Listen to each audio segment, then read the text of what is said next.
रडू नको बाळा मी पाण्याला जाते पाण्याला जाते पाणी घेऊन येते पाण्याला जाते पाणी घेऊन येते झाला बिचारा बायको बायको उठली बायकोन कपाट उघडल्या आपली पान काढल्या दोन बीत कापल्या आणि परत कपाटात ठेवल्या एवढं साधारण झालं त्या पोरी. नमस्कार मित्रांनो, तर तुम्हा सर्वांचं स्वागत आहे आपल्या यूट्यूब चॅनलवरती ज्याचं नाव आहे मी कोकणी दर्शन. मी कोकणी दर्शन घडवणार तुम्हाला कोकण दर्शन. आणि आज डबल बारी होती. आमचे गुरुमाऊली गौरव पांचाळ बुवा आणि मिराशी बुवा यांची डबल बारी होती. त्या डबल बारी निमित्त गेलो होतो. तर त्या ठिकाणी व्हिडिओ केले होते आणि गौरव बुवांनी आध्यात्मिक गजर त्या ठिकाणी सादर केला, समाज प्रबोधन, त्याचबरोबर मनोरंजन सुद्धा केला. तर ती व्हिडिओ तुमच्यापर्यंत पोहोचवण्याचा प्रयत्न करते. तर व्हिडिओला सुरुवात करूया. रडू नको बाळा रडू नको बाळा मी पाण्याला जाते रडू नको बाळा मी पाण्याला जाते पाण्याला जाते पाणी घेऊन येते पाण्याला जाते पाणी घेऊन येते पाण्याला जाते पाणी घेऊन येते मी पाण्याला जाते पाण्याला जाते पाण्याला जाते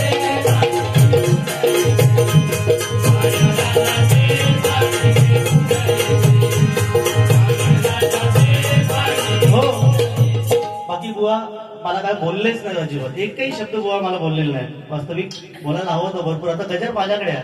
मी तरी बोलू मग या माणसात किती वयाचा भान ठेवायला लागतो असं विषय आहे ना.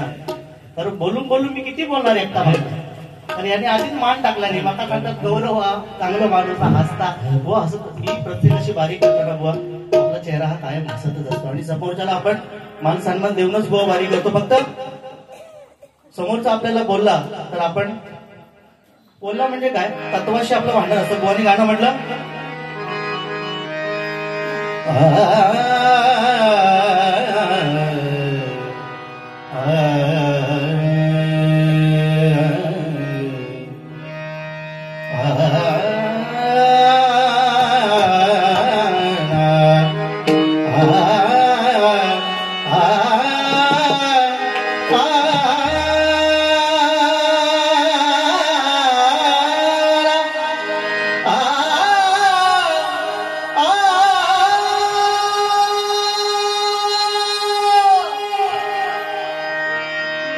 सानी धाम गम धम गम ग धनी सा ग मद गम धनी सा. हा नाम्याची खीर चाकतो चोखोबाची गुरे राखतो पुरंदराचा हा परमात्मा वादी दामाजीचा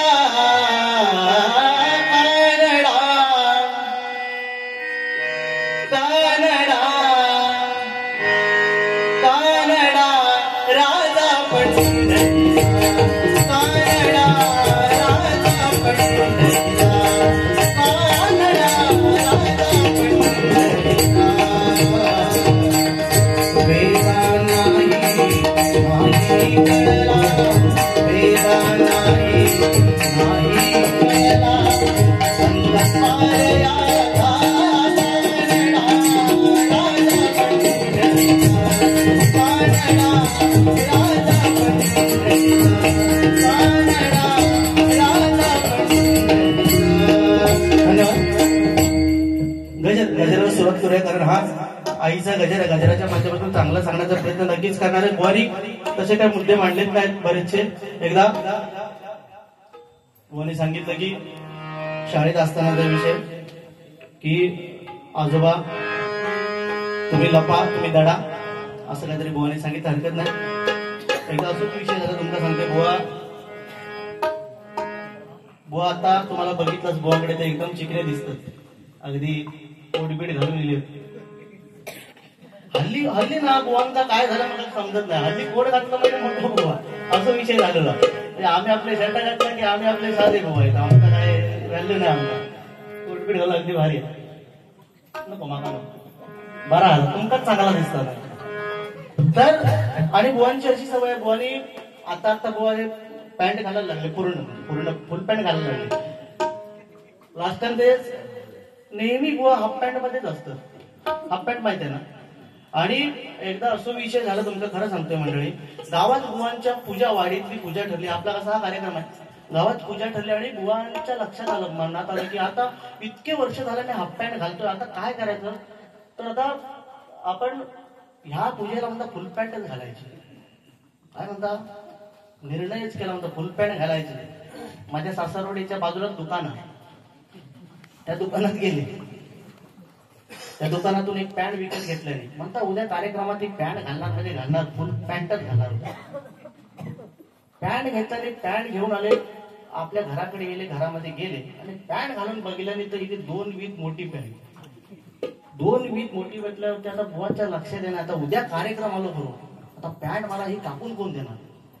आता घरात सगळ्यात ऐकणारा माणूस म्हणजे आपला कोण, तर आपली आई. बुवा उठले, आपल्या आईकडे गेले. आईला म्हणतो, आई कधी नव्हे ती मी आता फुल पॅन्ट घालणार आहे उद्या कार्यक्रमात, तर ही फुल पॅन्ट आणल्याची म्हणतात 2 वीत फक्त मोठी आहे. किती, ती फक्त मला 2 वीत कापून दे, उद्या मला घालायची आहे. त्याही म्हणता, बाबू मला काय ह्या डोळ्यांनी दिसत नाही रे, मी काय तुझं हे काम करू शकत नाही. एवढं म्हटलं आणि आई आपली रूम मध्ये झोपायला गेले. एवढं 5-10 मिनिटं झालं तर या माणसाच्या परत लक्षात आलं, म्हणता माझी बायको बायको तरी माझं काम 100% करणार.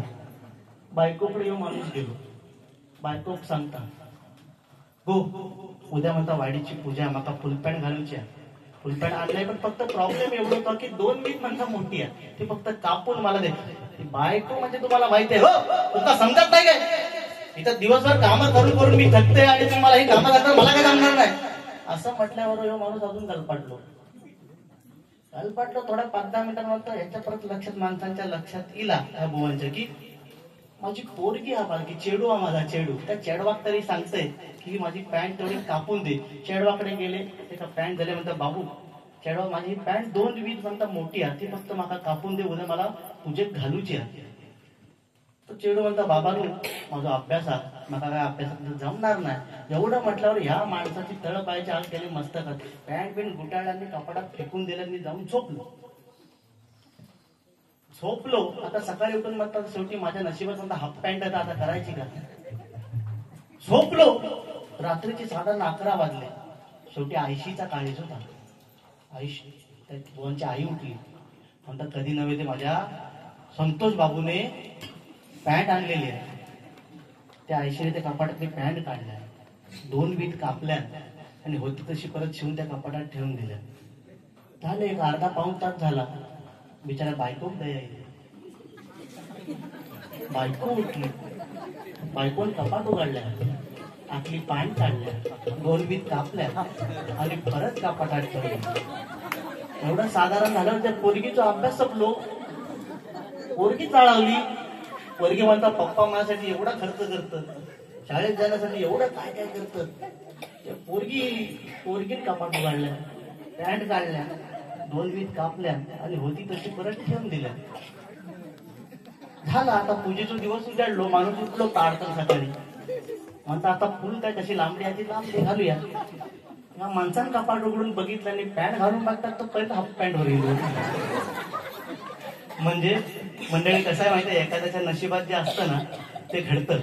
जे लिहिले भाळी ते ना चुके कधी काळी. कारण श्रीकृष्ण आणि त्याचे बंधू सामगद आणि मदन बुवा आणि काय केलं, श्रीकृष्ण आणि त्यांचे भाऊ सामगद आणि मदन यांनी काय केलं, सांबाला साडी नेसवली. सांबाला साडी नेसवली आणि एका ऋषीनं जाऊन विचारलं, त्याच्या पोटात चिंदकं भरली, त्याला गरोदरबाईचं रूप दिलं, साडी नेसवली आणि ऋषीनं जाऊन विचारलं, ऋषी हो या मुलीच्या पोटातून काय निघेल. तेव्हा त्या ऋषीने काय सांगितलं, हातात पाणी घेतलं आणि ओळखलं. त्यावेळेचे ऋषी हातात पाणी घेतलं, ओळखलं, सांगितलं की तुम्ही तिघे पण माझी चेष्टा करतात, माझी थट्टा करताय. या मुलीच्या पोटातून जे काय निघेल ना ते तुमच्या वंशाचा नाश करून टाकेल. काय सांगितलं, तुमच्या वंशाचा नाश करेल. हे ऐकल्यानंतर श्रीकृष्णाला वाईट वाटलं. येऊन जेव्हा त्या सांबाच्या त्या मुलग्याचं पोट सोडून बघितलं लांब लचक मुसळ बाहेर निघाला. मुसळ, आता हा मुसळ जर आपल्या वंशाचा नाश करणार असेल तर हा मुसळ ठेवायचा कशाला, म्हणून त्या मुसळाचा भुगा केला आणि वसवी होती ती पाण्यात फेकली. पण लक्षात घ्या, जे आपल्या नशिबात असतं ते होतं. जे लिहिले भाळी ते ना चुके कधी काळी, जी वसवी होती लोखंडाची ती एका कोळ्याला सापडली. त्या कोळ्याने त्याचा भाला बनवला आणि तो भाला एक शिकारी घेऊन गेला. आणि ज्यावेळी शेवटच्या क्षणाला भगवान श्रीकृष्ण वडाच्या झाडाखाली उभे होते त्यावेळी त्यांच्या पायाची बोटही हरणाच्या डोळ्यासारखी चमकत होती. कशासारखी? हरणाच्या डोळ्यासारखी चमकत होती. जो भाला शिकारी घेऊन गेला त्या शिकारीला वाटलं हरिण आहे, त्या दिशेने बाण सोडला आणि तो बाण श्रीकृष्णाच्या पायाला लागला आणि त्या ठिकाणी श्रीकृष्णाचा अवतार कार्य संपलं. म्हणजे काय, एखाद्याची चेष्टा करणं पण चुकीचा. त्याच्यामुळे बुवांका मी वाईट बोलणार नाही, बुवांका वाईट अजिबात बोलणार नाही, कारण जे आहे ते आहे समोर, जे आहे ते आहे बुवा. कारण कसे असे विषय पण आपण बुवा भजनाच्या माध्यमातून मांडले पाहिजेत. आत्ताच्या तरुण पिढीला मोबाईल काय, मोबाईल मध्ये बरेचसे जोक्स, बरेचसे बुवाने सांगितलं आणि काहीतरी मागाशी हरकत नाही. माझे पप्पा सरपंच, त्यामुळे होऊ दे खर्च, बाप आहे सरपंच. माहितीसाठी सांगते एकदा बुवा, तुमच्या माहितीसाठी सांगताय.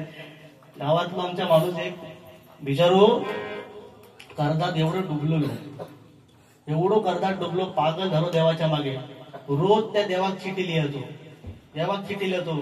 त्या चिठ्ठीत काय लिहायचो, देवा मला 50,000 रुपयाची गरज आहे. काय म्हणता, मला 50,000ची गरज आहे. आणि ती चिठी बंद करायचो, ती चिठी फुग्यात बांधायचो आणि फुगा सोडून द्यायचो. त्याचा असो त्याचा वेळा समज होता की ती चिठी देवापर्यंत पोहोचते. रोज उठान तेच करायचो, देवा मला 50,000 रुपयाची गरज आहे. रोज उठान तोच काम. आणि ती नेमकी चिठी फुगो उडायचो भय त्या पंचायतीच्या वरनं. लक्षात दिलं सरपंचाच्या. आता मी इकडचं सांगितलं, मी माझ्या इकडचं सांगितलं, आमच्या नाही, एखाद्या गावात कुणी मनात लावून घेऊन. माझे पप्पाच होता सरपंच, त्याच्यामुळे तुम्ही पण टेन्शन घेऊन तर जो रोज 50,000 रुपयाची गरज आली, फुगो सोडायचो, चिठी उडायची पंचायतीवर. हे लक्षात सरपंचाच्या आल्याबरोबर त्यांनी काय केलं, आपल्या जो शिपाई असतात सरपंच ग्रामपंचायत शिपाई काय सांगल्या, फुगे तरी कसलं सोडतात ती बघ तरी. आणि त्या शिपायाने काय केलं, काठीत तो फुगो धरल्या आणि सरपंचात आणून दिल्या. आणून दिल्याबरोबर सरपंचाने चिठ्ठी उघडल्या. काय लिहिलेला होता, देवा माका 50,000 रुपयाची गरज आहे, माका 50,000 रुपये दे. आता देव कुठून पैसे देणार, शेवटी काय इलाज नाही. सरपंच म्हणता ह्याचा काय खूळ लागला, पण नाही तो माणूस त्याने आपला हे सोडला नाही. रोज उठायचा, चिठ्ठी द्यायचा, देवा माका 50,000ची गरज आहे, 50,000. असं रोज बघता बघता सरपंचात 3-4 वेळा त्याची चिठ्ठी पकडली 50,000 रुपयाची. सरपंच म्हणता हे पाहिजे मोठ्या संकटात सापडलेलो.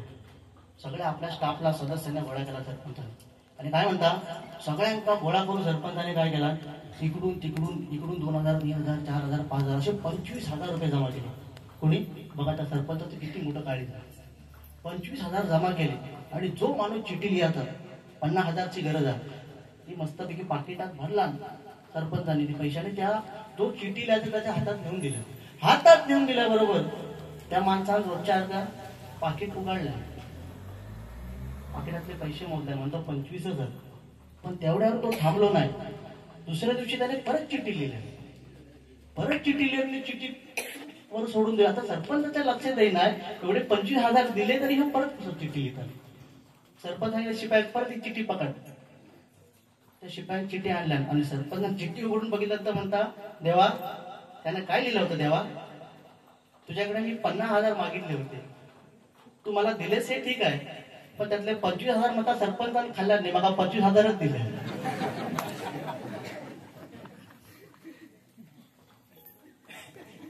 कधी आनंदात, सुखात आणि बोलून चालून व्यवस्थित राहिलं पाहिजे. या कलियुगात माझं वय किती, आता बुवाने सांगितलं की मी वयाने बुवांपेक्षा अर्धा आहे. पेन्शन आमचा भेटते की त्याच्या आधी आम्ही टेन्शन करतो ते आमचा माहित नाही. पेन्शनचा विषयच नाही. या कलियुगात आम्ही 40, 45, 50 वर्ष जगणार आहोत. त्या 50 वर्षात जर समाजाने आम्हाला चांगलं म्हटलं नाही तर आमचा फायदा काय जगून, बरोबर ना. या 40-50 वर्षात समाजाने, आज या मंडळाचं नाव बुवा एवढं मोठं आहे, ना पैशासाठी ना स्वार्थासाठी, ना पैशासाठी ना स्वार्थासाठी अमर प्रकाश नवरात्र मंडळ जगतंय, फक्त आणि फक्त भजनासाठी. फक्त आणि फक्त मंदिरासाठी, ते फक्त आणि फक्त मंदिरासाठी. त्या मंडळाचा दरार आहे बुवा. कारण आले किती गेले किती, संपले मनाला. आजही संपला नाही, कालही संपला नाही, ह्याच्या पुढेही संपणार नाही. या अमर प्रकाश संग्राम मित्रमंडळाचा दरारा, मित्रमंडळाचा दरारा, मित्रमंडळाचा दरारा. कारण त्यांची एकजूट व एवढी चांगली आहे. आज एवढे सगळे सुतार भावकी आहे माझी सगळी. त्यामुळे विचार करून बोल, ट्राय टू अंडरस्टँड. तिकडून खत लावायला सुरुवात करा. बुवा बसल्यावर बुवाने सांगितलं की लांबी रुंदी मोजायचं काम माझा, आणि बरोबर त्या काम माझाच आहे. म्हणजे कोणात कसा सरळ करायचं दाखवून काम माझा. हरकत नाही. त्या ठिकाणी गजराला सुरुवात करूया. बुवानी बरेच विषय सांगितले. या ठिकाणी स्त्री वर्ग सुद्धा बसला. स्त्रियांबद्दल काहीतरी चांगलं सांगितलं पाहिजे. कारण आता बुवाने सांगितलं की माझ्या नवऱ्याची बायको, एकदा असंच तुम्हाला सांगतो की एक बायको बिचारी आपल्या नवऱ्याला कळकळीने विचारते, हो मी तुमका किती आवडते. आता बायको आहे ती आपल्या नवऱ्याला विचारणार की मी तुम्हाला किती आवडते. ती बायको नवऱ्याला कळकळीने विचारते, हो मी तुमका किती आवडते. तो नवरा म्हणता खूप खूप आवडतं. मग तिका रावण आहे, हो परत सांगा मी तुमका किती आवडते. काय म्हणता, भरपूर. परत तिथे, हो मी किती आवडते. नवरा चिडला. तो म्हणता, अगं तू मला इतका आवडतात की तुझ्यासारखे म्हणता अजून 4-5 तरी बायका घरी. हात वाईट नाही का, नवऱ्याच्या बायकोपेक्षा आहे बरा. हो ना. अहो सत्य परिस्थिती आहे. कारण आता गजर, मी फक्त गजर आता घेणार आहे. गजरामध्ये जास्त काही बोलणार नाही. कारण बऱ्याचसा आता बुवांना भरपूरसे मुद्दे मी दिलेत. बुवांनी बोलावं भरपूरसं आणि तुमचं मनोरंजन सुद्धा करावं. कारण या माता वर्ग सुद्धा या ठिकाणी भरपूर आहे. बुवाने सांगितलं का स्त्री रूप म्हणजे काय, या देवीचा अवतार आहे. आणि देवीचा अवतार म्हणजे काय, प्रत्येक, मी सांगितलं भजनाला बसता, प्रत्येक यशस्वी पुरुषाच्या मागे एक स्त्री असते. आणि या मंडळाच्या मागे एवढ्या स्त्री आहेत. एकदा जोरदार टाळ्या या स्त्रियांसाठी वाजवा. कारण बरोबर आज बुवा प्रत्येक ठिकाणी स्त्रिया पुढे आहेत, आपल्या खांद्याला खांदा लावून आहेत. का, कारण आपला भारत सरकार त्यांना भरपूर स्कीम. बुवा 1500 रुपयाचा विषय नाही. बुवाने कुठली स्कीम सांगितली आपल्याला, त्यांना माहिती असं, PM किसान. तुमचं भेटता तुम्ही बोलतेला आज मला. PM किसान योजना आलेली आहे. बुवाने सांगितलेला ऑनलाईन फॉर्म बुवांकडे भरून भेटतील. वेळ आहे सकाळी 4 ते 6. आता लगेच नाव नोंदणी करून घ्या. कॉल मिस्टर संतोष मिराशी बुवा 989292. हरकत नाही. बुवाने सांगितलं की स्त्री, खरोखर एक स्त्री वर्ग असा आहे पावसील की एखाद्याला गजराची सुरुवात करूया, मग हळूहळू बोलूया.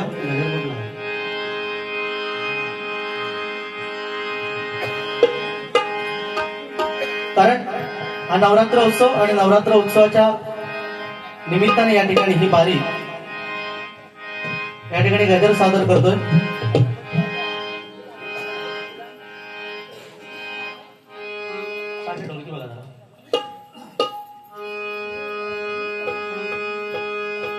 आहे ना.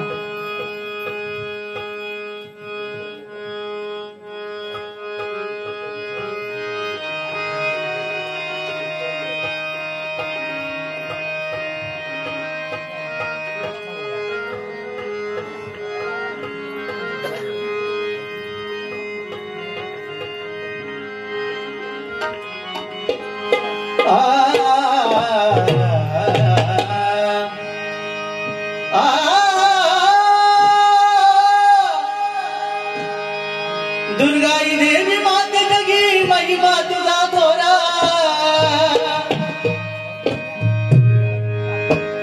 दुर्गाई देवी माते जगी महिमा तुझा थोरा. भक्तांना तुझाची आधार, भक्तांना तुझाची आधार. उदो उदो उदो उदो आई तुझा जय जयकार.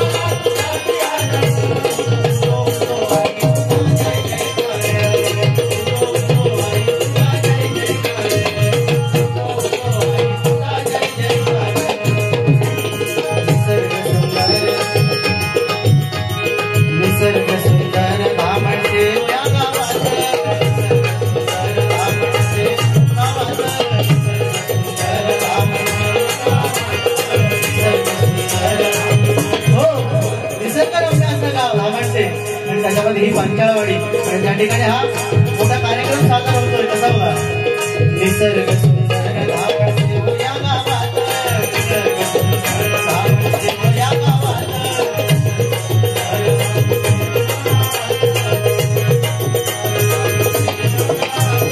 अवतरली आई तू स्वयंभू रूपात, अवतरली आई तू स्वयंभू रूपात.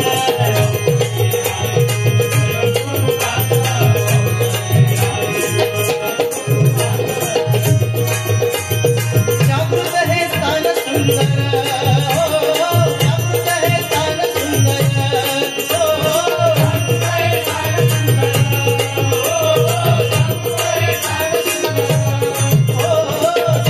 हे स्थान सुंदर.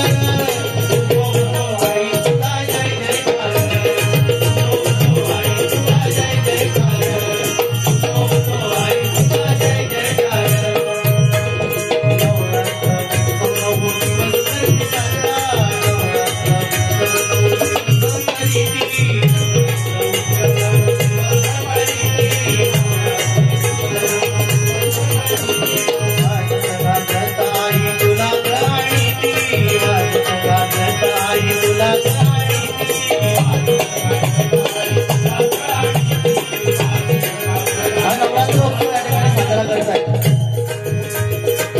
या मंडळाचं योगदान खूप मोठं आहे आणि असंच यापुढे या मंडळाची उत्तरोत्तर प्रगती व्हावी अशी आईच्या मी प्रार्थना करतोय. कारण खूप उशीर झालाय. बुवांना सुद्धा गजर द्यायची गरज आहे, बुवांना सुद्धा बोलण्याची आवश्यकता आहे. बुवा सुद्धा बोलतील आता भरपूर. कारण एखाद्याला हिणवायचं किती असतं. आता बुवांना मी काय वाईट बोललो नाही, पण जेवढे बुवांनी मुद्दे मांडले तेवढ्याच मी परतफेड केली, किंवा मी जे बोललो ते बुवांनी मला सांगितलं की एखाद्याला हिणवायचं. एका गावात एक बिचारी मुलगी होती. मुलगी म्हणजे साधारण एक 25-26 वर्षाची मुलगी. आणि सध्या लग्नाचे एवढे प्रकार भयानक झाले की सध्या मुलींची लग्न होताना कठीण आहे. त्या मुलीचं बिचारीचं 27-28 वय झालं तरी लग्न होत नव्हतं. पण त्या गावात एक विचार करा, त्या गावात एक म्हातारी आजी होती. एक म्हातारी आजी, ती पोरगी होती, तिचं 27-28 वय आणि तिचं बिचारीचं लग्न होत नव्हतं. त्या गावात एक म्हातारी आजी होती. ती म्हातारी आजी काय करायची, गावात कुठे पण कोणाचं लगीन झाला की त्या पोरगीकडे यायची, जिचं लगीन नाही झालेला त्या पोरगीकडे यायची, तिचे गालबिल वडायची, तिच्या केसावर हात फिरवायची आणि ती काय सांगायचं, चेडवा आता तिचा लगीन झाला, आता तुझा नंबर. काय म्हणायची, तिचा झाला आता तुझा नंबर. असा काहीतरी झाला. परत एक महिनाभर गेला की परत कुठेतरी गावात लगीन झाला की ती म्हातारी उठायची, त्या चेडवाकडे जायची, त्या चेडवाचे गालबिल वडायची, तिच्या डोक्यावर हात फिरवायचे, सांग चेडवा तिचा लगीन झाला आता तुझा नंबर. परत 3-4 महिने झाले की हे सारखं चालूच. कोणाचं लगीन झालं की ती म्हातारी यायची, तिचे गाल वडायचे, सांगायची चेडवा आता तुझा नंबर. त्या चेडवा किला राग, त्या पोरगीला एवढा राग आला, त्या पोरगीन सरळ काढल्या मिराशी बुवा. माणूस लय हुशार नव्हता, तत्पर एकदम. आणि म्हणता बुवा ती म्हातारी माका लय पिडता, माका काहीतरी उपाय सांगा. बुवानी लगेच कान मंत्र दिले. कान मंत्र दिल्याने चेडू घराकडे गेला आणि काय व्हायचा का झाला. बुवाने एवढा भारी कान मंत्र दिला, काय व्हायचा का झाला. कर्म धर्म संयोगाने त्या गावात एक म्हातारी मेली. कोण मेली, एक म्हातारी मेली. त्यावेळी त्या चेडवान काय केलं, हातातली सगळी कामं टाकल्या, हातातली कामं टाकल्या आणि त्या म्हातारीकडे गेली. जी म्हातारी तिचे गाल वडायची, केसावर हात फिरवायची, सांगायची चेडवा आता तुझा नंबर. हातात सगळी कामं टाकल्या, त्या म्हातारीकडे गेली, त्या म्हातारीचे गाल बिल वडल्या, तिच्या डोक्यावर हात फिरवल्या आणि बुवानी सांगितलेला उपाय तिला लगेच सांगून टाकला. म्हातारे बाजूवाली गेली, आता म्हणतात तुझा नंबर. म्हणजे असं भारी भरपूर म्हणतो बघा.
2 मिनिटं नजर घेऊया.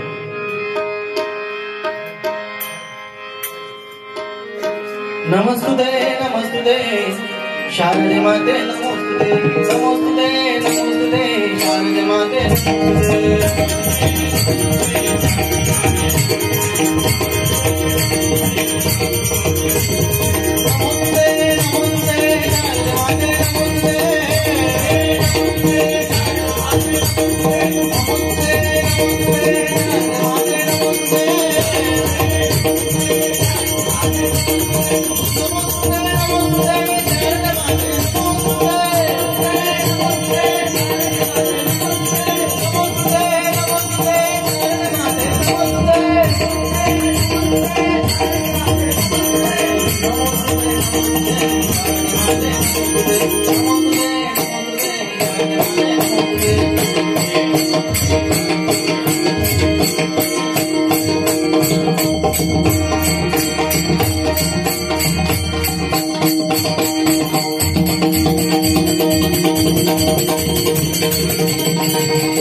आजचा व्हिडिओ तुम्हाला कसा वाटला हे कमेंट करून नक्की सांगा आणि असेच नवनवीन व्हिडिओ पाहण्यासाठी आपल्या मी कोकणी दर्शन या यूट्यूब चॅनलला लाईक शेअर सबस्क्राईब नक्की करा.